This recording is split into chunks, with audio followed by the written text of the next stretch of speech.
rolling up, Uber black Cadillac, high heel boots and a sexy body full of tat.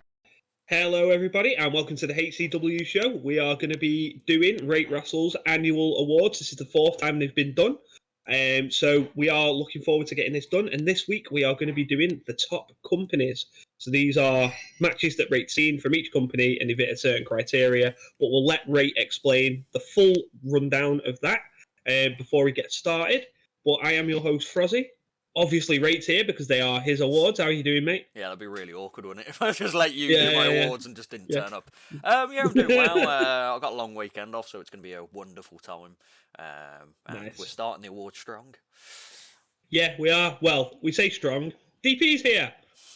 Hello, DP. How are you doing, mate? I'm so pleased to be here. What the fuck Glowing was that intro. about? Hold on. Glowing intro as normal. Whoa. You're throwing shade at the awards, DP. Is that what you're doing? You're throwing shade at the awards? I'm throwing shade at Frozzy with his intro. I know, yeah. He was battering me for how I introduced him. Yeah, but you called him strong. I don't see the offence. Well, this is awkward. Yeah. I think I just heard. Never mind. You try to pay the guy a compliment and, this is the thanks you get. Yeah. This is why I'm not nice to people.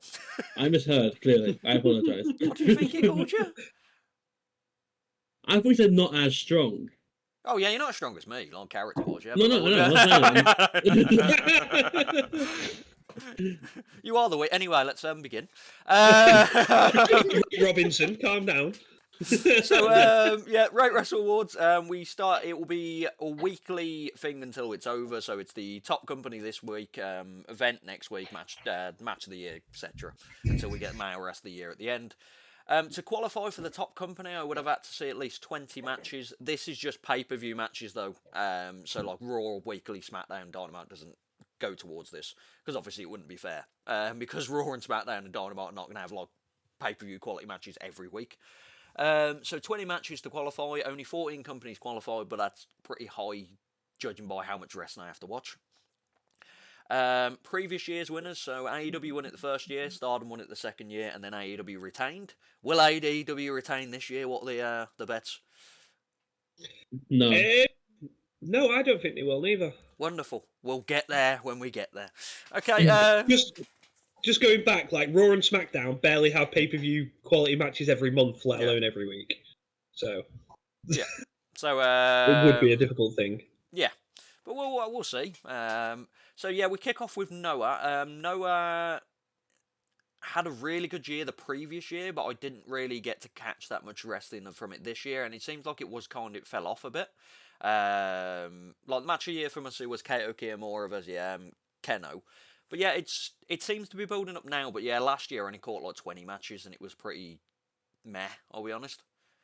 This was the place where Shinsuke went in it, right? Yeah. So anyone that wants to hear Frozzy, that was the thing Frozzy said pre-recording and we all gave him Yeah. Good job. And to be fair, that was one of the 20 matches, so there you go. I'm done now. I think I only would have watched. It probably wouldn't even have qualified if Shinsuke Nakamura wasn't wrestling on the card. And that's pretty cool to watch. So, what's your opinion going Noah this year, DP? Well, also for anyone, I've got this. It runs from May to April, so May 2023 to 2022 to April 2023. The awards. Yeah, fair. I can only echo your sentiments, really, Noah. I don't watch too much of it, but from what I can tell, it just.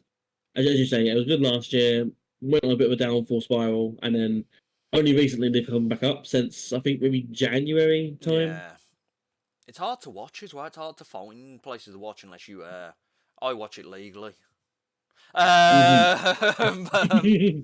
But yeah, it's just one of them. Like, some of the matches I've seen recently, like not seen, but I've seen they got high rated, like Jack Lee versus Marufuji and stuff like that. Jake Lee, sorry. So it'll probably get higher again next year. So last year they were fourth, as you can see, so they've dropped down 10 rankings. This isn't as bad as the RateWrestle overall rankings, where company was just dropping down one because one company didn't actually qualify. This time there's going to be differences. So we'll move on to 13. So this is Pro Wrestling Live PWL, the company in the West Midlands that I've been doing a bit for. I've only recently started going to them this year. They just about qualified with the 23 matches. As you can see, they didn't qualify last year because I hadn't seen them all previous. Match of the year: Warhorse versus Man Like the Reese versus Eddie Woods, which was a stupidly good match, and they didn't announce it. No one knew No one knew Warhorse was on the card, which is mental, the champion, and no one knew Man Like the Reese was on the card because they don't announce their cards. I was going to say, I think I remember reviewing this with you for the show. It's just insane. Pro Wrestling Live has like a following where they don't announce matches, unless it's like a big pay-per-view for them, where it's like a grudge matches at the end they'll announce. So you'll just have like Warhorse just turn up. Just turn up. But yeah, so first year they've got at number 13, so they've got into the rankings just about with 4 matches over the thing. But I'll be watching them monthly going forward, so they hopefully they will get up in the rankings because they do put on quality matches. And obviously both of you haven't been able to see them because you don't live in the Midlands, so there's not much you can really add except for the review Frozzy did. No. Yeah. No.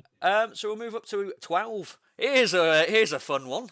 So XPW, deathmatch wrestling. I like the wrestling wise of it. I like obviously there's a lot of shadiness between the guy that runs the company that used to do. Have you heard of XPW, Froz? Recently, because they did dodgy stuff. Yeah, the needle to the thing. Yeah, it wasn't just they hired someone as well that they shouldn't have done. I think they always hire people that they shouldn't do. And they've also she's not cancelled really anymore, but they've I sent you the picture. They've hired Tessa Blanchard because she kind of apologised to that girl and there's picture of them together, so they must have accepted it. But yeah, I like good deathmatch wrestling, and XPW has good deathmatch wrestling. It just has also terrible matches and thrown in, so it's if the other matches weren't involved, they probably would be higher, which is mental. So the match of the year, Drake Younger. Everyone loves a bit of Drake Younger versus Big Fucking Joe. They qualified this year because I watched the other week their deathmatch tournament called California, which is like 14 matches long. So if I hadn't watched that, they wouldn't have qualified. But yeah, they just throw outrageous death matches in. I sent you the video of Ma.Ce getting set on fire, didn't I? Set himself on fire. So if you like graphicness and violence like I do, XPW is one to watch. Next up, DDT Pro Wrestling. So this is on the same vein of Noah. They kind of fell off a cliff for me this year. Like last year, they've only gone down like 3 rankings. And match of the year was Kazuchika Higuchi versus Tetsuya Endo, so that's just a big match for them. But there's 24 matches this year. I must have watched like 56 matches last year. It's just I wasn't that interested. Yeah. And in part was the pheromones. Yes. Yeah. For you, Frozzy, if you've never heard of pheromones, it's 3 guys that just get naked a lot and do like stuff where they rub their asses on people's faces, but like in circuit, it's a weird like thing. And it doesn't help the people involved in that gimmick as well. Yeah. I'm just gonna drink my coffee and pretend this conversation didn't happen. It's just odd. Like they have good. DDT is one of these companies. They have good endings. Like last 3 or 4 matches will be really good. The first 3 or 4 matches will be ass most of the time. That's an unfortunate pun. Yeah. Pheromones are doing the ass bit as well in the start, and it's just they might not even qualify next year depending on what happens. Like, I check Cage Match to see rankings of matches, and like most of them are kind of not there for me to even bother because it has to be a really good match for me to bother to watch a rest of the card. Yeah, like a lot of the shows they do are very much like comedy first and then wrestling after. Yeah. So like it has to be like because I don't just watch matches, just one match. I'll watch a whole card of the show for this. So like it has to be a really good match for me to go. You know what? I want to watch flipping Antonio Honda doing his singing gimmick. Up next after that, so we got GCW, another company that I was properly invested into in the last few years, but then they've I think they just overexposed themselves as not. They have too many events. like there's like 2 or 3 a month, and it's all the same, and it's kind of falling off for me. Like they was 5th for the highest they've ever been, 7th last year, and 10th this year. They were the kind of like the pinnacle, like death matches and like story wise, and you had people like Bray Christian and in there and Alex Zane. That's where WWE were picking up the guys. But this year there wasn't much to contend with. They have gone a bit lucha. As you see, with the match of the year was like Black Taurus, Gringo Loco, and Jack Cartwheel versus AS, Commander, and Laredo Kid. They just like throwing lucha matches in, like El Vikingo's on there a lot, facing like Grand Metalik this month and so forth like that. I feel like GCW are a classic case of overplaying your hand. Yeah, and that's what they've done. They have too many matches as well. Like I have this argument with DP with Progress where they have like 8 to 7 is a good card, I'd say. But Progress will have like 9 to 10, and then GCW have like 10 every month, and it's like, like I don't want to watch like 10 matches because it burns you out. Yeah. But yeah, GCW ranking 10 this year, sorry. Next up, Kamikaze Pro Wrestling. 1 for me. So 50 matches, so it's a good like amount of matches to kind of get number 9 in the rankings. This is their highest ever rankings for me, so they're on a good spin, even though their main shows haven't been around this much and they've just been doing the dojo shows. Match of the year, Chuck Mambo versus Man Like the Race was an incredible match, DP. It's a DP caliber match. You should go check it out. I love it. I love it. It's so good. So Kamikaze, they've struggled venue-wise recently. So Frostfight 8 is a main show event for them. But after that, they've just been running dojo shows because venues have been kind of screwing them over. And they've been struggling to find like a proper venue to host like an actual main show. Yeah, because the dojo shows they hold at like social clubs and stuff like that. So like they fill them, but enough to. Whereas if you have like Chuck Man versus Man Like the Race, it's probably going to pack out a social club, and you're not going to get enough people in. But yeah, the Frostfight 8 was an incredible event. It had like Robbie X, Georgia Lydon involved. The reviews I've been doing with Alex Connors, like they've been really good events. What let them down? They probably would have been slightly hired, but the famous Battle Royale that we watched all together probably knocked down the ratings a bit. Like, they could have probably been a bit higher than this, but that one match could just ruin you with that kind of level of caliber, because I rated it like 3/4 stars. And it did. Yeah. Like, did you both check the Alex Connors review yet? I haven't seen it yet. Yeah, I've seen it. Oh, the ending of it's hilarious. Like, we go on about George Lloyd and versus Chantel Jordan. I went, okay, so we'll talk about the main event, and then Alex Connor goes, so yeah, everyone went home. This was the main event. Yeah. No one saw the last few. That was the end. And then we reviewed it, and he was just going, oh god.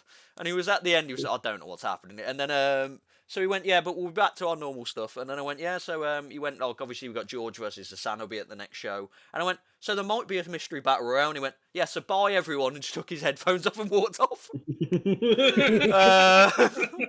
So yeah, Alex wasn't a fan of that event. But yeah, Kamikaze, always going to be in the heart. You say which side your heart? It's because I looked at the camera rather than just doing my own fucking thing. So at 8, we've got ICW No Holds Barred Wrestling. So kings of a lot of the deathmatch at the moment. Only recently got involved with them. So they're famous for, they have no pit fight wrestling, which is in just ropes that are steel chains, and they've had like no ring matches and so forth like that. Match Revont versus Hoodfoot was just insanity. They were really good as well because they had Casey Kirk was their deathmatch win, like heavyweight champion at one point, like a female female actually being pushed in the deathmatch scene as a champion was incredible. They're just really good. Gary J was involved in this as well. That's where a lot of it was from that. You get people like, it's just like the big deathmatch wrestlers are involved in there, like John Wayne Murdoch, Eric Ryan.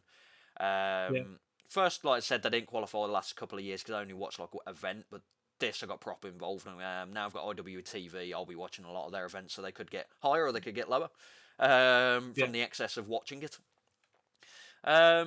anyone that I'm skimming past, I would just assume instantly that you two haven't watched them. I'm just gonna like Kamikaze. Obviously, you wouldn't watch them unless you're gonna buy the on demand. No Holds Barred. I'm assuming neither of you. Yeah, I'm not familiar with them really. No, I'm not familiar. Next up, Impact Pro Wrestling. Who are these lot? Anyway, so middle of the card run for them this year. So 14 qualified, there's 7. Highest ranking they had was 4, so that was a pretty high ranking. Josh Alexander has been carrying Impact on his back. Oh, the reason they're so high is because Josh Alexander has 4-star matches at least every pay-per-view event. Like him versus Mike Bailey, him versus Frankie Kazarian. Jordan Grace was having good matches. Mike Bailey as well, just overall good matches. Impacts are on the rise, kind of like they're actually picking like I don't know if you saw Trinity's wrestling for them now. She's been signed by them. Yeah. So hopefully they push her because she is a good wrestler. They just need. I saw it. It means nothing for me. It's just like I've never really been. I'm not saying she's a bad wrestler or anything, but she's not done anything that makes me think, oh yeah, she's a draw.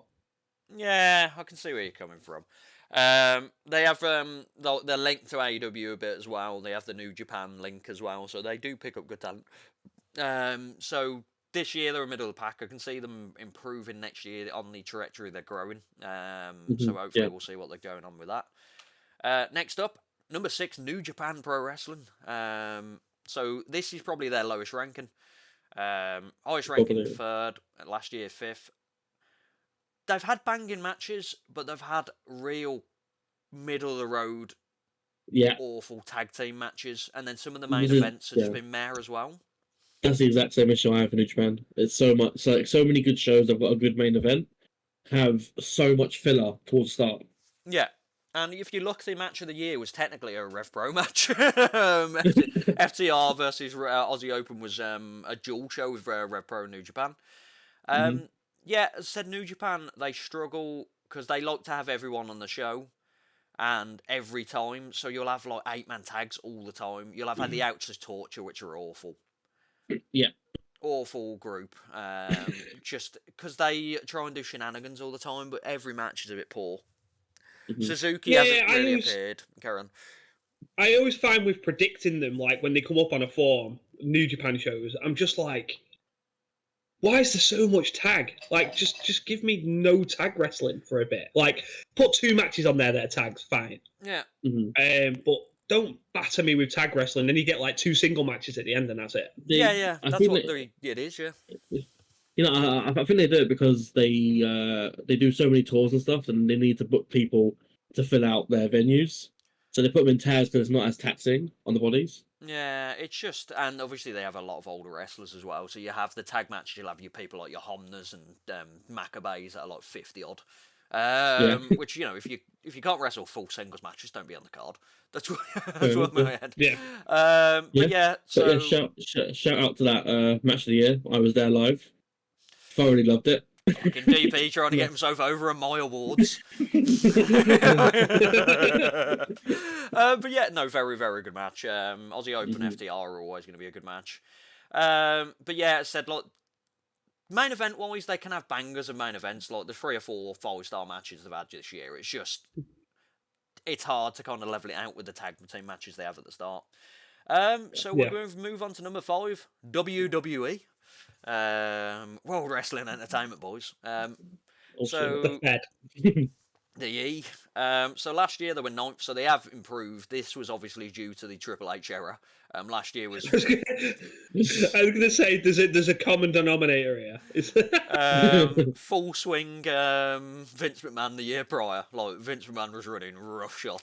They might have been slightly higher because Vince McMahon only he didn't left. take over till like August, did he? Yeah. So they might have been slightly higher at this point, and then obviously there was a bit of a shenanigans. So hopefully Triple H is fully fledged now, so they might be going forward. I feel like this might drop off.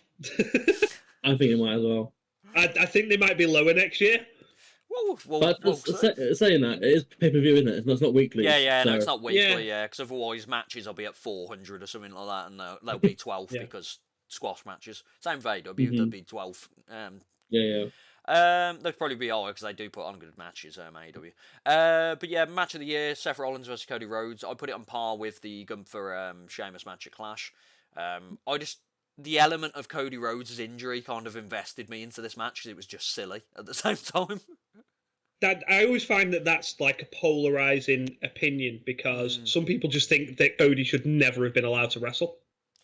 But I think it made the match better. Yeah, and they didn't hide away from it. Like he was shoving the kendo stick into his pec, like the injured. Like it wasn't they were protecting it. I had absolutely no investment in this match happening again until he got injured. Yeah. And I was like, this is sick. Yeah, and then obviously Mania.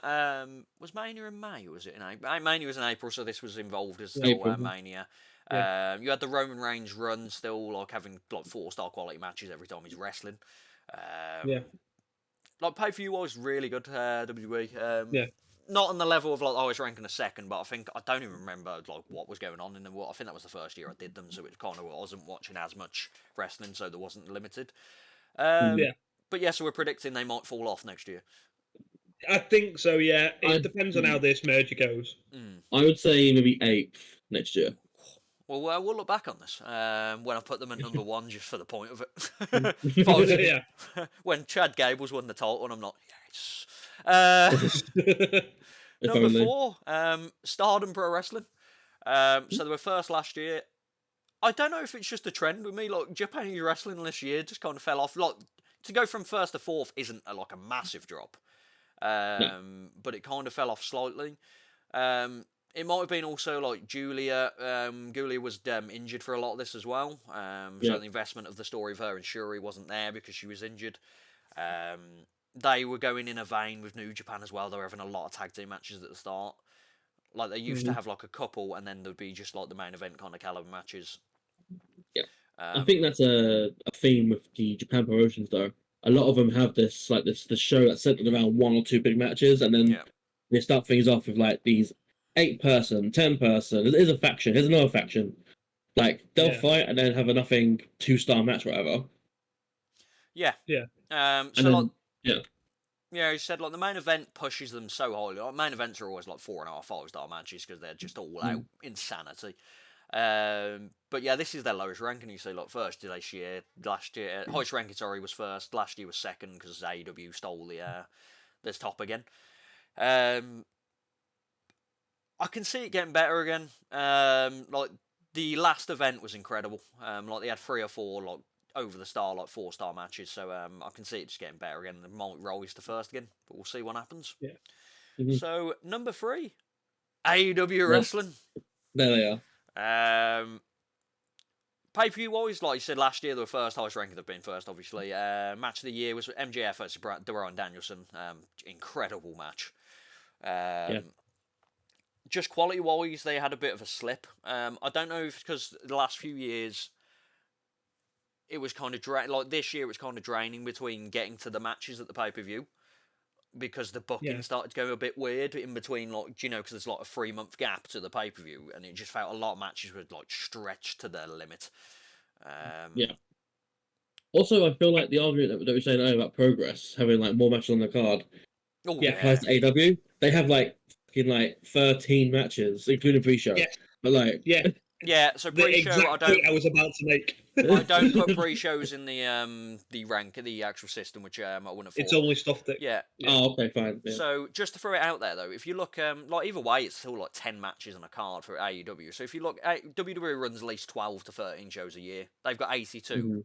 AEW runs 4 to 5. They've got 60. So instantly you can sell the amount of matches that go on there. But they have banging matches, like main event, like caliber matches are always high, top rated matches. Yeah, but if you're having 12 matches on a card, not every single one of them is going to bang. You're going to have like 3, which means that the other 8, 9 matches are bringing your rating down straight away. Yeah, like not that they're going to change their formula just to finish top of the RateWrestle Annual Awards, but that's when next year you'll see they have 6 matches each card and they're all 5 stars, and then Tony's just going. And then I'll rate WB higher out of spot. I want to win the Rate Awards. That's what I want to do. and then the following year, we get a little graphic saying Rate Wrestle's all elite.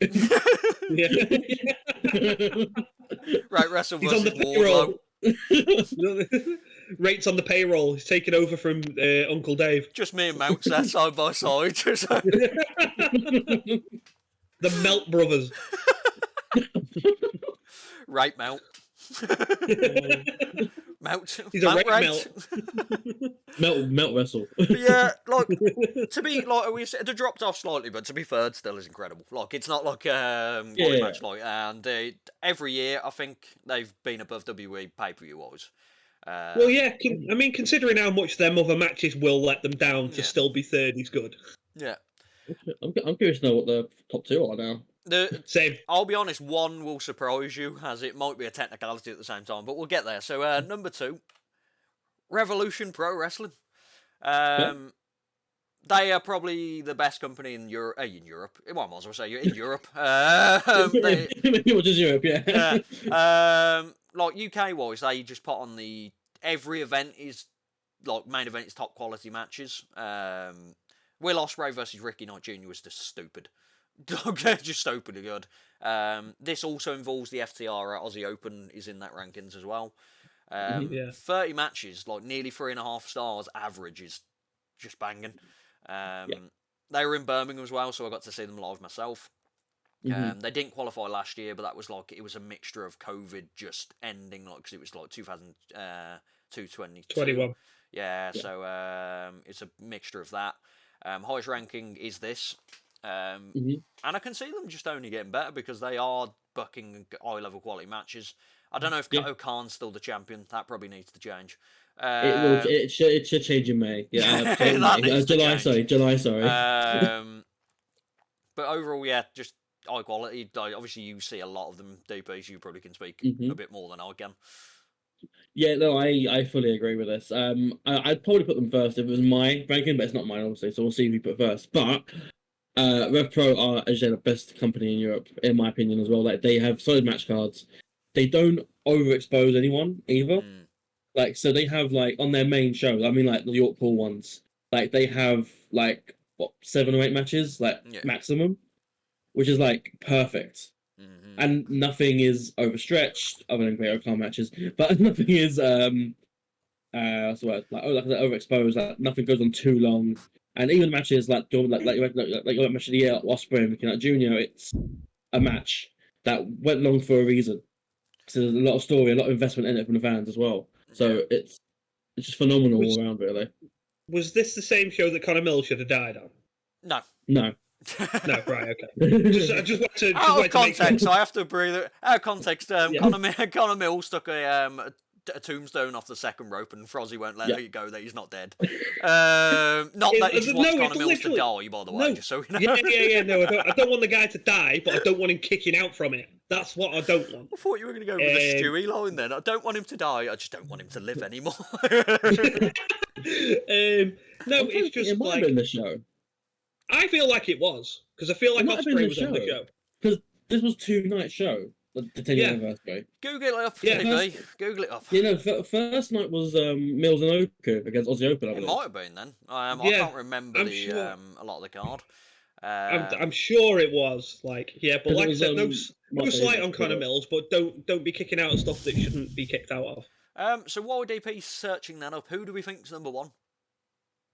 I am so confused as to who could be number 1 now, because everything I've sort of heard, I don't know. There's going to be a company I'm just not thinking of. It can't be Ring of Honor because you wouldn't have seen enough matches. Yeah, there it is. Day 1, 10-year anniversary. Okay, right. There we go. Day 1, yeah. So this was day 2. Will Ospreay, was it? Yeah. Was that day 1? Yeah. I probably should have put the days on there as well. Ospreay fought Bailey, night 1. Mike Bailey. DP? Yeah, so he did. I remember that. You obviously watch. Is there any company you can think of that hasn't been announced yet? I mean, there is one, but I don't think you put them at number 1. Progress, but I don't think you put them first. Progress, I haven't watched enough. I'll be honest, they didn't qualify because I haven't watched enough. They'd probably be on here if I had watched enough. That's a really bad statement. They'd probably be on here because they just qualify. They'd probably be high on here if they watched enough. That's probably the best. Yeah, they'd be top 10. They wouldn't be up here, though. So, number one from Frozzy's OTT. statement. Wow. Oh shit!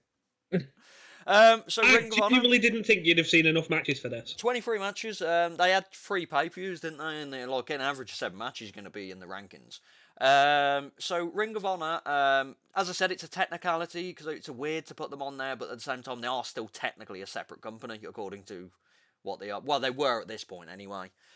Next year it might be a bit iffy to put them separate to AEW, but they are still announced separately, like they're ranked separately on like cage match and stuff like that. But Ring of Honor, yeah, they just had a lot of 5-star matches with FDR and the Briscoes, and I was going to say, yeah. the FTR and the Briscoes have sorted this one. Claudio flipping having great banging matches, which just saddens me what's happening in AEW, that he doesn't have a chance to have banging matches at the moment because he's just on Ring of Honor Dark. I will say that if you like compare this number of matches that they've had Ring of Honor to the other entries in like 2 to 5, like it's definitely a lot less criteria. Well, maybe pro. Yeah. A lot less But you criteria gotta think also, like if measure. you look at the other ones, they're the lower rankings and they're the bottom of the pen. Like like they're the lower matches are lower. Ring of Honor had a lot of just banging matches. Right, Wrestle. But yeah, this is the highest ranking they referred last year. AEW know how to put on a good pay-per-view, and because there's less Ring of Honor pay-per-views, that might be the stack against it. But that's the reason the average of the rating, though. It's the average rather than just the overall thing. I don't know if this ranked 3 FDR. I don't know if it was 3 FDR versus Briscoes matches that were on these pay-per-views, and that probably was what swayed it even higher. I feel like it's 2. Yeah, because you had the dog collar match, and then you had the other match where I think the Briscoes won it, weren't it? Did they win the dog collar match? They did. I think they won the collar. Yeah, the one they lost. Because until, unfortunately, obviously about Jay Briscoe, they were champs, weren't they? I completely forgot they didn't lose the titles. But yeah, Ring of Honor just had an overall. Tony Khan's booked the pay-per-views very well. I'm not going to speak any highly about the awfulness of what they're booking the weekly shows because it's bad. Having like it's basically the weekly shows are just AEW Dark. I feel like anyone can book a good show with good wrestlers when you put it on a blank canvas. I feel like we could all book what Tony Khan's booked in Ring of Honor. Yeah. So I'm not dissing him because you've still got to book it, but I don't feel like it's an achievement at the same time to book 23 decent matches. Yeah. Well, it's an achievement to me, Tony. Yeah, so you had FTR Briscoes 2 5-star matches. Claudio versus Chris Jericho is a very good match that people don't speak about that much. Samoa Joe, no, that wasn't. Claudio versus Eddie Kingston, I enjoyed. Top Flight, that's 5-man tag team ladder match was really good. Vikingo versus Commander, that's the first time I'd seen it, and now I've seen it 17 times. Not that match in particular, but that match in different companies, and it's kind of getting dull. And then obviously you had like Shibata versus Yuta. Like they've put on good contests. Yeah, Supercard really helped Ring of Honor in your rankings, I think. Yep, it was a Supercard of Honor. Mm-hmm. But yeah, so that's the top company of the year. So Ring of Honor, first time they've ever won this. So they go in the illustrious Hall of Fame with Stardom and AEW. Tony Khan's still number 1 booker.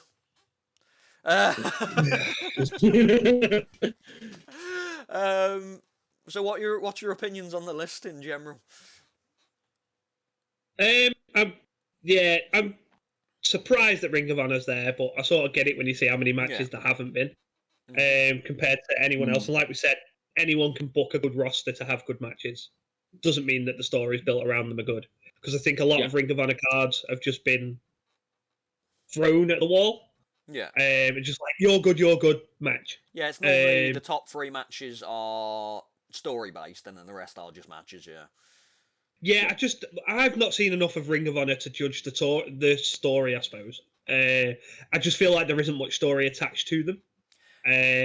Whereas when he books AEW, the story attached to them, but the story's too long. Yeah.